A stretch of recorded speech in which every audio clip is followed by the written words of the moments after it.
Against the smartphone guy here, I think I'll be fine just getting it in versus his half stack.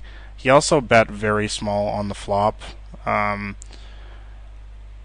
going to actually bet a little bit more in this flop on table 1. And again, this is just coming off the psychology of the play. We just want to pot against this guy. We have a big hand, so I have no problem getting it in against his half stack. He's a bad player. I actually haven't marked him yet. So I have a big hand here. Let's bet a little bit more.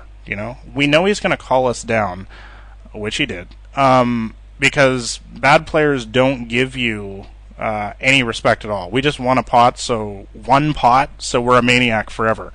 So it just allows us to get a little bit more money on the flop and just get it closer to getting the stacks in. Get him feeling like he's more committed in this spot. I think I'll take a stab at this pot, just over half pot or something like that, just because I'm in position. It's a fairly dry board, so I expect to either take it down or get called by a bad player who has an ace or something, or perhaps he just has some sort of draw, which we do beat now. So we actually have a monster hand here, of course. The question is, gotta get two hands going at once here. I'm just gonna do a cute little mini raise here, just for something to do. In this spot here, do we bet for value ever? I think I'm going to bet something extremely small just to try to get a call out of like a 7 or something like that. We're ahead in that spot. So he did just have probably some sort of draw in this hand here. I'm guessing he probably had like an 8-9 type hand, or maybe a king 10 of spades or something like that. So it's kind of an unfortunate spot because I knew that he probably didn't have much of anything on the river. He either had an ace or nothing, and it was very likely he had nothing because he checked to us. But I do think that there's a chance that he could have had just been calling us down with a 7 or something on the flop. So I think I made the bet size about 40% of the pot or something at the most, and that's a unique spot where I will make a very small bet size like that, and it's just because it's the range that I'm putting him on. I'm putting him on a very weak range that really can't call too much, and therefore I'll make a bet size there, hoping to get a call out of that very weak range. I think that if I bet anything normal there, like 2/3 or 75% pot, he's just not going to call with his 7. So we once again got two players here. We did get donked into smaller amount once again, but again, there's just no need to screw around in this spot. I know we do have a tiny bit of equity with the backdoor flush draw and the over and the gut shot, but it's just not worth it. Just don't get yourself involved in these stupid spots. I mean, you can probably see. One of the things you might see most above all here is that I'm picking and choosing my spots when I'm betting, and I'm making my decisions on the flop a lot of the time as well. I'm planning out the whole hand. You saw with the pocket eights there, where I had the overpair versus I think this guy here. I was already had the hand planned out. I identified that as a spot where I think that I should go for it. That I think that I am ahead. When I'm not confident that I'm ahead and that I've got one of these drawy type things and they've donked into me or something, I'm just going to let them have it. I'm not going to waste my time in spots like that, fishing around for cards. Honestly, they usually have what they say they have, when they make a bet. What was the board? Queen 10 or something? Or I can't remember what it was. Queen 10, yeah. He's probably got at least a 10 or something a lot of the time there. I'm pretty sure with this hand we're a significant underdog versus a 10. We don't need to play this game of this fancy game all the time where we're like pretending to be Daniel Negreanu or Phil Ivey at NL2, because it's just a waste of time. They're not going to fold their 10, okay? And you're an underdog to the 10, so just fold in those spots. On the flip side, of course, when you do have a big hand, play it really strong, Once again, we have one of these weird spots where I'm kind of... I hate limp pots. I think everybody knows that. I'm going to bet here, though, just because there's fish who'll call with anything. There's two of them sandwiched. I'm sandwiched between. It looks like we got another bad player here. He's 100%. I don't know, over three hands. I'm going to raise this player here. I think he seems to be limping and is playing badly in general. You might see that I'm going to raise this a little bit more than normal, just because I'm out of position. I don't think the 10 is a very good card there. It sort of completes a draw or two, like the Queen 9 or the Ace Queen. It might complete some two pairs with a Jack 10 or something. So I'm actually just going to check in this spot. And probably just be giving up if they can make a big bet. We get another terrible card on the turn. Obviously, it's a one line to a straight now, and backdoor flush draw got through. So we're pretty much in all likelihood just going to be giving up completely. Also, there's a ton of two pairs now out there, like even at 7-9, who knows. Obviously going to call 2 cents though.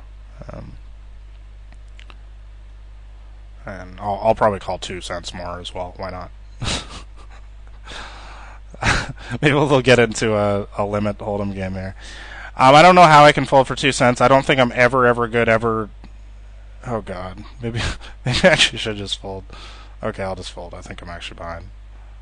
Yeah, he's got the queen. There you go. I saved 2 cents. Yeah, they both have me beat. Yeah, I actually think there's probably no point actually, and I don't know. It's really weird because I'm getting like 88 to 1 or something there.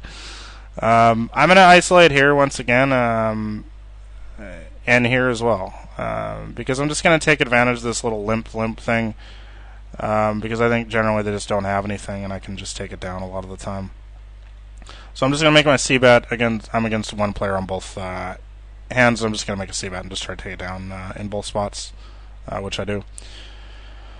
And this is one of the bigger things to get your win rate up is just sort of nickel and diming them to death. I think it's a term that comes from American football, and it just means like just small yardage, just moving the ball down the field little by little, here and there, here and there, and it's just picking up little spots like that. I'm not gonna do it with like.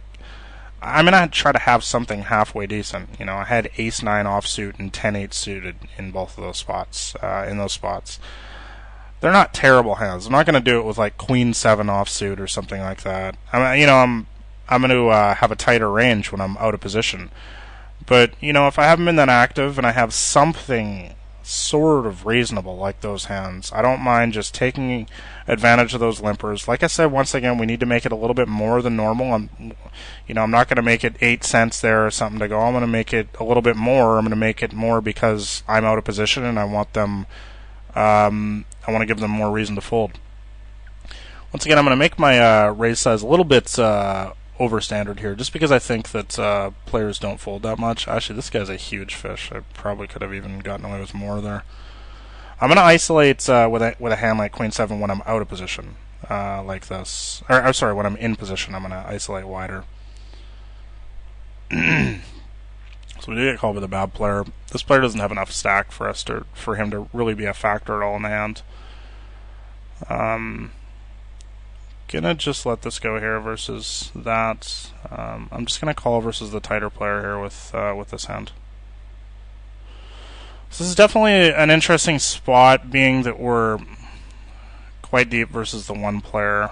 But I definitely do want to make a fairly substantial bet of nearly 75% of the pot, just to charge draws and worse overpairs, which there definitely are plenty of. Fortunately, this is one of these spots. I'm going to make it a bit more here just because of fish, where I hate this rule, and in Hold'em I'd rather just shove right now, but I can't do that. I'm going to actually just put in the bluff raise in this spot versus this player because his bet seems very weak. This spot is terrible.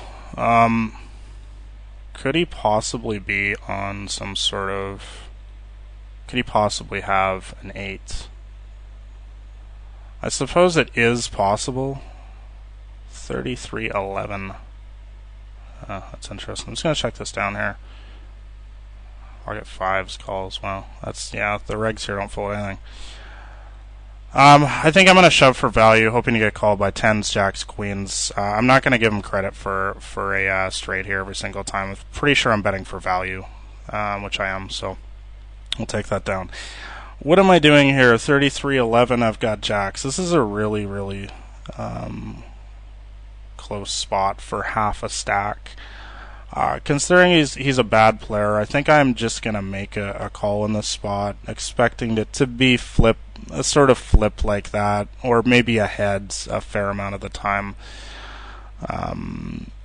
It's fairly close, though. If he shoved for a full stack, I think I'd fold pretty much all the time. He doesn't seem to be any kind of a maniac. He's definitely a bit of a loose player, but not insanely crazy or anything.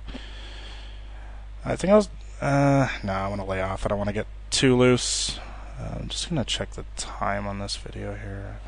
Forgot to check that coming in. Okay. Next hand. I'm just going to wrap up this video actually as it stands right here, right now. I just want a big pot off this guy, so I'm going to make, continuing on with what I talked about before, I'm going to make sort of an oversized raise here, just thinking that I'm probably not going to get, that if he's got anything, he's going to call in that spot there. What am I trying to do? There we go. Okay, so I'm going to end this video right now. Hope this was useful for you guys. Actually, I guess I could just bring up the Poker Tracker stats really quickly, although I'm going to make a video at these same tables after this and bring them up at the end. Obviously, you know, it's difficult to say anything about 136 hands, but, you know, we're winning at, you know, the end, the good old sustainable 83 big blinds per 100. Keeping it pretty tight, but aggressive overall with 18-16. But I'm going to talk about these stats more when we got more hands at the end of the second video. So thanks a lot for watching, guys. It's been BlackRain79.